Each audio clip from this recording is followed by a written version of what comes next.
नमस्कार, आप लोगों का फिर स्वागत है इस चैनल पे। अगर इस चैनल पे आप नए हैं तो इसे सब्सक्राइब कर लीजिए, कोने में लाल बटन होगा, सारी वीडियोस देखिए। फ्री यूनिवर्सिटी है ये, इंग्लिश लर्निंग। और आप जुड़ना चाहते हैं तो उसके लिए आप हमसे संपर्क करें। बहुत ही आसान और सस्ती फीस में आप लोगों को ये पढ़ाई मिल रही है। आइए आज हम यूज़ सीखेंगे देयर का। पार्ट 1 में देयर का बहुत इंपॉर्टेंट रोल है। इसे 99% टीचर्स करवाते ही नहीं है या लोग पढ़ते ही नहीं है। उसकी वजह क्या है? क्योंकि लोगों का ध्यान सारा टेंस पे लगा रहता है, टेंस, एक्टिव, पैसिव, मोडाल्स। लेकिन इसकी बहुत ज़रूरत पड़ती है बोलने और लिखने में। तो आइए देखें देयर का यूज़ होता कैसे है। देयर का मतलब होता है वहाँ। इसको हम 3 तरीके से यूज़ कर सकते हैं, प्रेजेंट में, पास्ट में और फ्यूचर में। क्योंकि आप जानते ही हैं कोई भी वाक्य हो उसे लिखने या बोलने के लिए हमें 3 टाइम की ज़रूरत पड़ती है। तो तीनों के एग्जाम्पल मैंने दिए हैं। इसमें आपको ये कल्पना करनी है, मान लीजिए कि स्कूल है, उसमें 10 बच्चे हैं, 10 टीचर हैं, 1 पीएन है, 2 गेट हैं। आप कैसे बात करेंगे उसके बारे में कि एक स्कूल है जिसमें बताना है आपको 10 बच्चे हैं, 10 टीचर हैं, पीएन है, चपरासी है, 2 गेट है, खिड़कियाँ है, ग्राउंड है, कुछ भी हो, मतलब किसी जगह पर क्या है और कितना है, उसके लिए हम यूज़ करते हैं देयर का। फिर इसी कहानी को सेम मैंने लिख दिया कि एक स्कूल था, उसमें एक स्कूल होगा जिसमें, यानी कि अगर आप देखें तो इसमें सारे वाक्य एक जैसे हैं, बस टाइम मैंने 3 कर रखा है। एक अभी 10 बच्चे हैं, एक स्कूल था जिसमें 10 बच्चे थे, और एक स्कूल ऐसा है जिसमें 10 बच्चे होंगे। तो आपने देखा। अब इनकी इंग्लिश देखते हैं। इसमें देयर के साथ इज, आर, वाज, वर और विल बी का यूज़ होता है। इज आर प्रेजेंट के लिए, वाज वर पास्ट के लिए और विल बी फ्यूचर के लिए।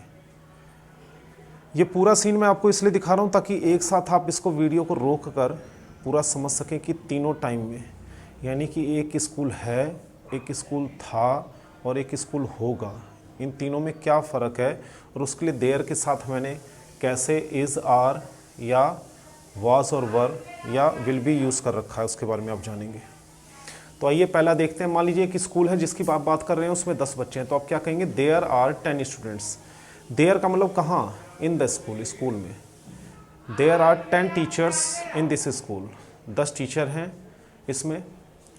एक पीएन है, देयर इज़ 1। अब देखिए यहाँ पे देयर इज़ लगा है। देयर इज़ क्यों लगा है? क्योंकि आर एक से ज़्यादा के लिए यूज़ होता है और इज़ जो है एक के लिए यूज़ होता है। तो यहाँ पर इज़ मैंने लगाया है। तो अगर बहुवचन है तो वहाँ पे आप आर लगाएंगे, अगर एक वचन है तो आप इज़ लगाएंगे। अब यहाँ पे 2 गेट हैं, यानी कि एक से ज़्यादा की बात हो रही है, तो there are 2 gates in this school. अब आइए देखिए कि स्कूल था, उसमें बात करते हैं। अभी तक आपने सीखा स्कूल है, तो उसमें मैंने देयर का यूज़ किया। देयर मतलब वहाँ, कहाँ, स्कूल में क्या है, 10 बच्चे हैं, तो there are 10 students in the school, there are 10 teachers in the school, there is 1 peon in the school, there are 2 gates in the school. अब मैं बात करूँगा, मान लीजिए कोई स्कूल था, उसमें 10 बच्चे थे, 10 टीचर थे, एक चपरासी था, 2 गेट थे।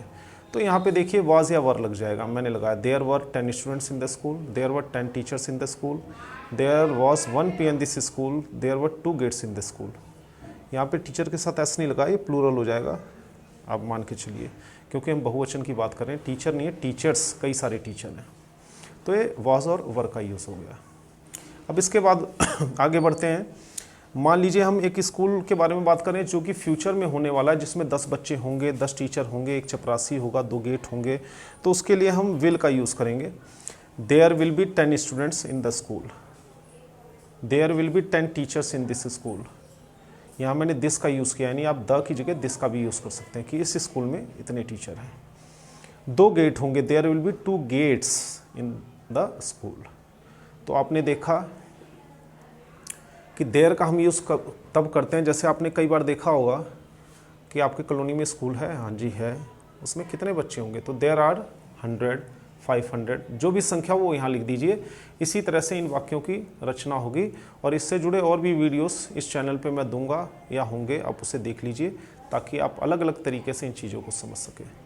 उम्मीद करता हूँ कि आप इस वीडियो को आगे पीछे करके, स्टॉप करके बार बार देखेंगे, ताकि आपको ये टॉपिक समझ में आ जाए कि देयर का यूज़ हम कैसे करते हैं।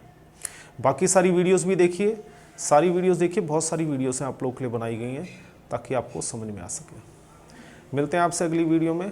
बहुत बहुत धन्यवाद आप लोग।